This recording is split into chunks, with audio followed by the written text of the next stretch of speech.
ఈ ఉదయకాల సమయంలో మనందరం దేవుని స్తుతించు వారంగా, ఆయన గణపరచు వారంగా, ఆయన సేవించే గుంపులో ఉండడానికి ప్రభు సహాయం చేశారు.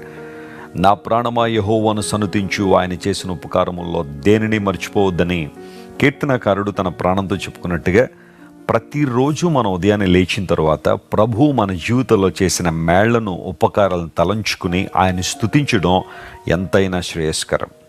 చాలామంది రోజుల్లో తమకు కలుగుతున్న కీడులను, దుఃఖాన్ని, తమకున్న కొరతలను జ్ఞాపకం చేసుకుని చింతపడే వాళ్ళు చాలామంది ఉన్నారు. నీ కష్టాలు లేవు నేను అంటలేదు, నష్టాలు పొందలేదు నేను అంటలేదు, ఒంటరితనంలో నువ్వు లేవు నేను అంటలేదు, కానీ వాటి మీదే నీ దృష్టి నిలిపినంత కాలం నువ్వు చింతలోనే ఉంటావు. కానీ వాటిని అధిగమించాలని ఆశిస్తే నీ ముందున్న ఒకే ఒక మార్గం దేవుని స్తుతించడం, ఆయన గణపరచడం.